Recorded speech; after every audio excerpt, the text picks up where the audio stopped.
आज class 10th के refraction chapter के अंतर्गत लेक्चर नंबर 16 में हम लोग बात करेंगे लेंस के उपयोग के बारे में। इससे पहले के लेक्चर में हम लोगों ने लेंस से प्रतिबिंब बनना, उत्तल लेंस से प्रतिबिंब बनने की कुछ स्थितियाँ, लेंस की पहचान स्पर्श करके प्रतिबिंब बना करके तमाम तरीक़ों से उसको अध्ययन हम लोगों ने किया है। इस लेक्चर में हम लोग अध्ययन करेंगे कि लेंस का उपयोग क्या है, लेंस के कुछ महत्वपूर्ण सूत्र क्या हैं, उन सूत्रों से सवाल कैसे लगाए जाते हैं, इत्यादि चीज़ों के बारे में हम लोग अध्ययन करेंगे। तो आइए देखें हम लोग लेक्चर नंबर 16। लेक्चर नंबर 16 में हम लोग सबसे पहले बात करेंगे लेंस के उपयोग के बारे में।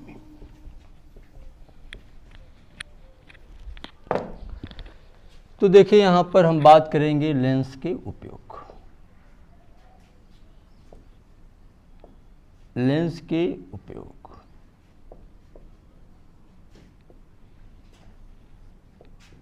देखो भाई, सबसे नंबर 1 पर लेंस का उपयोग चश्मे में किया जाता है और दूर दृष्टि दोष में उत्तल लेंस का उपयोग किया जाता है, निकट दृष्टि दोष में अवतल लेंस का उपयोग किया जाता है। तो हम लोग सबसे पहले निकट दृष्टि दोष की बात करते हुए, निकट दृष्टि दोष जब व्यक्ति को नज़दीक की चीज़ नहीं दिखाई देती है तो उसको निकट दृष्टि दोष हो जाता है। तो निकट दृष्टि दोष के व्यक्ति के चश्मे में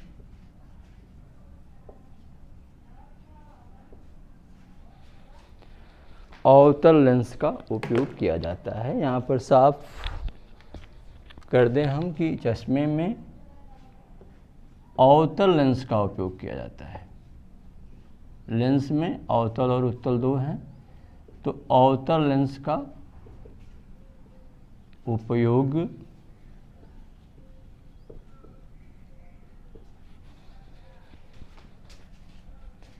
किया जाता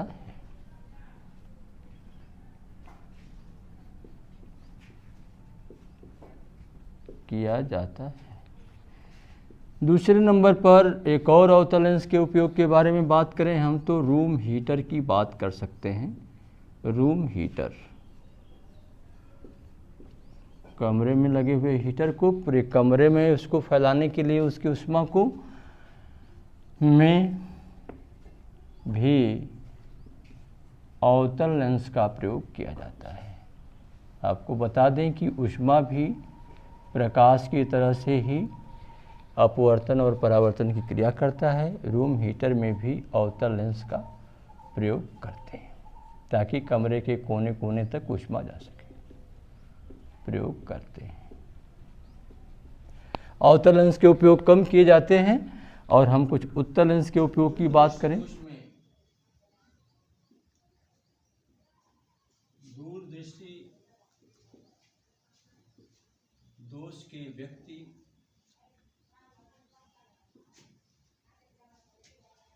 के चश्मे में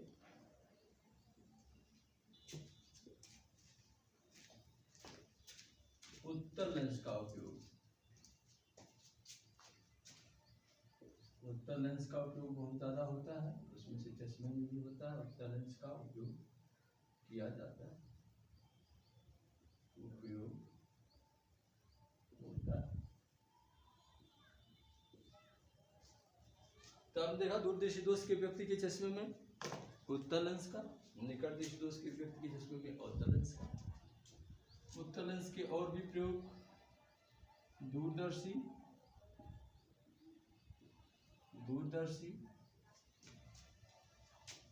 सूक्ष्मदर्शी,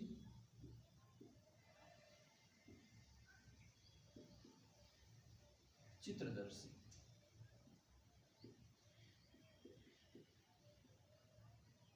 चित्रदर्शी में किया जाता है।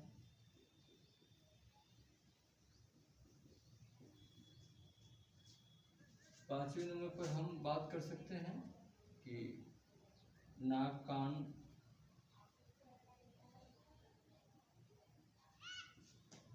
आँख, तथा गले के डॉक्टर द्वारा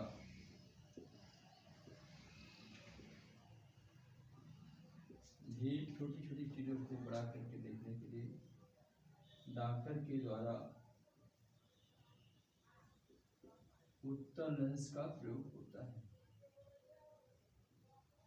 उत्तल लेंस का उपयोग किया जाता है या उपयोग होता है। इस प्रकार से बहुत ढेर सारे उपयोग उत्तल लेंस के हैं और उत्तल लेंस के भी एक दो उपयोग हैं। उत्तल लेंस के बहुत ढेर सारे उपयोग हैं। घड़ी के साथ वगैरह में छोटे छोटे उसके पार्ट्स को देखने के लिए तमाम जगहों पर हम इसका उपयोग करते हैं। इस प्रकार से लेंस के हम कुछ महत्वपूर्ण 5 उपयोगों के बारे में बात की। इसके बाद हम लोग लेंस से संबंधित यानी कि अपवर्तन से संबंधित सवाल लगाने के लिए, न्यूमेरिकल प्रॉब्लम करने के लिए कुछ महत्वपूर्ण सूत्रों पर हम लोग बात करेंगे। इसके कुछ महत्वपूर्ण सूत्र में से जैसे वहाँ दर्पण में सूत्र थे वैसे ही लेंस में भी सूत्र हैं। लेंस से संबंधित कुछ महत्वपूर्ण सूत्र के बारे में बात करेंगे। लेंस से संबंधित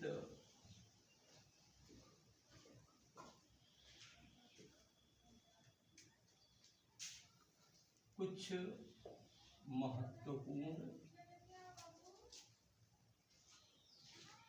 महत्वपूर्ण की बात करते हैं।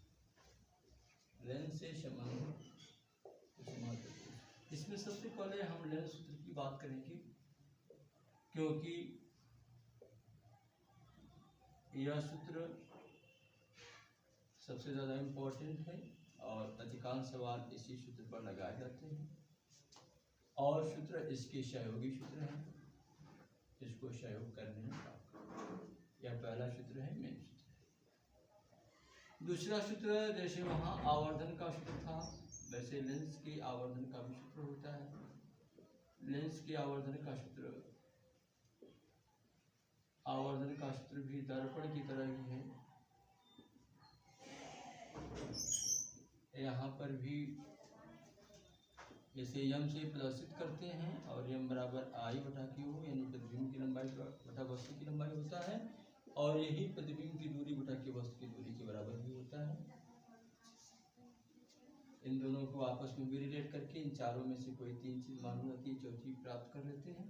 तीसरा महत्वपूर्ण सूत्र है लेंस की क्षमता। लेंस की क्षमता की बात कर लें तो लेंस की क्षमता भी महत्वपूर्ण सूत्र है। इसे पी से प्रदर्शित करते हैं। लेंस के फोकस दूरी के व्युत्क्रम को लेंस की क्षमता कहते हैं और सूत्र में भी पी सीधा सीधा होता है। तो यह भी अलग से भी कभी कभी 2 नंबर के प्रश्न के लिए पूछ दिया जाता है, कभी कभी इसी में पूछ देता है। फोकस दूरी की जगह क्षमता पूछ देता है या सवाल में क्षमता दे देता है तो हम उसको उल्टा करके उसका रेसिप्रोकल निकाल करके फोकस दूरी की जगह पर यूज कर लेते हैं। तो क्षमता का मात्रक डायोप्टर होता है। फोकस दूरी जब मीटर में रखी जाती है तो उसकी क्षमता डायोप्टर में होती है। इन 3 सूत्रों को लेकर के हम लगाएंगे न्यूमेरिकल प्रॉब्लम। कुछ महत्वपूर्ण न्यूमेरिकल प्रॉब्लम की बात हम करने चल रहे हैं। तो हम एक न्यूमेरिकल प्रॉब्लम लेते हैं उत्तल लेंस से संबंधित एक महत्वपूर्ण न्यूमेरिकल प्रॉब्लम लेते हैं। तो क्वेश्चन नंबर 1 के अंतर्गत हम एक प्रॉब्लम लेते हैं। किसी उत्तल लेंस के सामने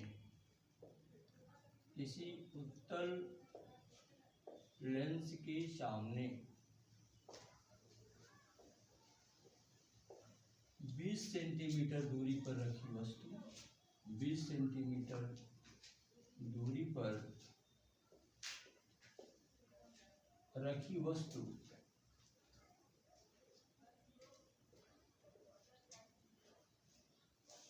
का वास्तविक अथवा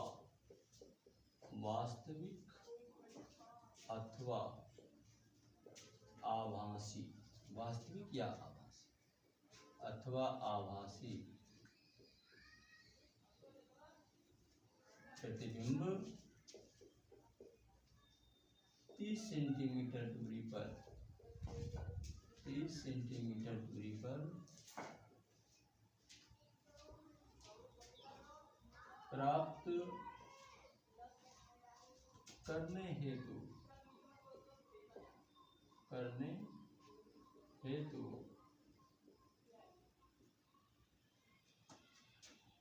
लेंस के फोकस दूरी की गणना करो। लेंस की फोकस दूरी की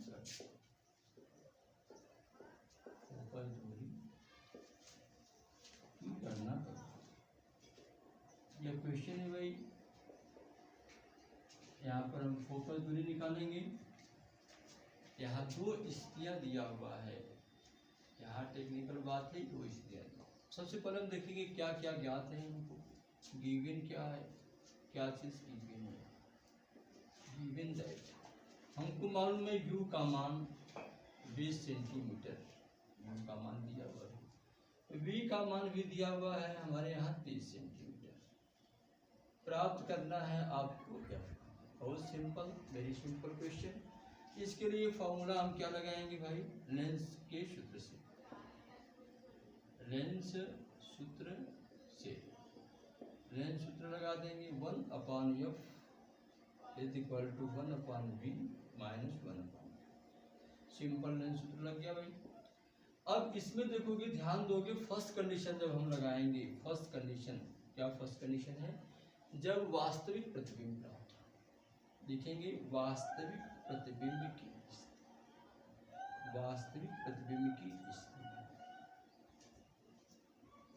प्रतिबिंब की स्थिति में आप जानो कि वास्तविक प्रतिबिंब दाहिनी तरफ बनेगा और v का मान पॉजिटिव स्थिति।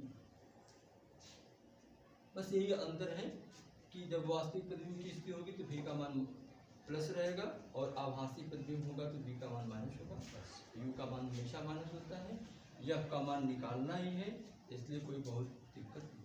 तो 1/f बराबर 1/v, v की जगह प्लस यूज करेंगे और v का मान है 30, तो यहाँ हो जाएगा 30 माइनस u का मान हमेशा माइनस होता है, हमने पीछे वाले लेक्चर में बताया था। तो इसका मान -20 रखेंगे तो यह माइनस और यह माइनस मिलकर के हो जाएगा प्लस। तो यहाँ पर हम कैलकुलेशन कर देंगे, इसका एलसीएम ले लेंगे, 60 हो जाएगा, 30 गुना के 60 हो जाएगा और 20 तिहाई 60 हो जाएगा। तो यह 1/f बराबर 5/60 हो जाएगा भाई। तो इसको हम 5/60 यानी कि 1/12 ले लेंगे। 1/f बराबर 1/12, तीसरा हम गुणा कर देंगे तो यह बराबर 12 सेंटीमीटर आएगा। तो फोकस दूरी 12 सेंटीमीटर के लिए रहेंगे तो आपको वास्तविक प्रतिबिंब 30 सेंटीमीटर दूरी की बनेगी। फिर सेकंड कंडीशन के लिए हम यदि बात कर लें, ये गिवन और यह चीज़ को हटा करके सेकंड कंडीशन हम लगा दें, तो सेकंड कंडीशन के लिए हमारा ये चीज़ आ जाएगा, करना कुछ नहीं है हमें, केवल फार्मूले में v का मान सेकेंड कंडीशन यानी कि आभासी प्रतिबिंब हेतु, हम यहाँ पर आभासी प्रतिबिंब दिखा देंगे। आभासी प्रतिबिंब हेतु यदि हम आभासी प्रतिबिंब की बात करें तो v का मान केवल निगेटिव हो जाएगा। 1/f is equal to 1/-30 -1/-, minus किससे यह प्लस हो जाएगा लेकिन यह माइनस रहेगा। इस बार भी यह 60 होगा, इसका मान 3 गुना के 60 यानी -2 होगा, 20 तिहाई 60 +3 होगा और -2 और +3 मिल करके यह हो जाएगा 1/60 और यहाँ 1/f बराबर 1/60 है तो यह बराबर 60 सेंटीमीटर, यह इसका आंसर। तो सेकेंड कंडीशन का आंसर यह होगा, फर्स्ट कंडीशन का आंसर यह होगा, यानी कि वास्तविक प्रतिबिंब 12 सेंटीमीटर पर और आभासी प्रतिबिंब 60 सेंटीमीटर को बनेगा। तो इस प्रकार से एक क्वेश्चन हम लोगों का कंप्लीट हुआ किसी उत्तर लेंस से बनने वाले प्रतिबिंब के बारे में। बहुत ही सिंपल था, इसकी टेक्निकल चीज़ केवल यही थी कि आभासी और वास्तविक दोनों प्रतिबिंब बनता है उत्तल लेंस से, तो दोनों प्रतिबिंब की कंडीशन को स्टेबल। तो फिर हम दूसरे क्वेश्चन की बात करें, एक और क्वेश्चन हम लोग करेंगे, और यह क्वेश्चन हम लोग अवतल लेंस से कर लेते हैं। एक और क्वेश्चन अवतल लेंस से कर लेते हैं और बात करते हैं किसी अवतल लेंस की, किसी अवतल लेंस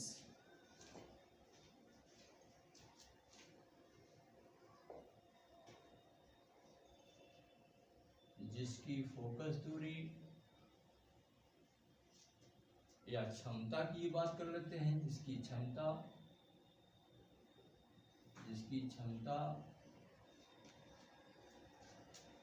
2 डायोप्टर है, 2 डायोप्टर है, उससे 1/3 अवतल लेंस हमेशा छोटा प्रतिबिंब बनाता है। 1/3 प्रतिबिंब प्राप्त करने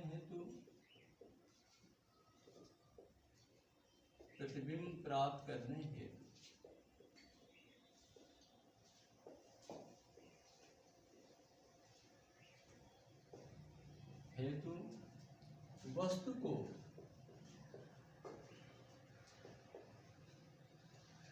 लेंस से कितना दूर रखा जाए,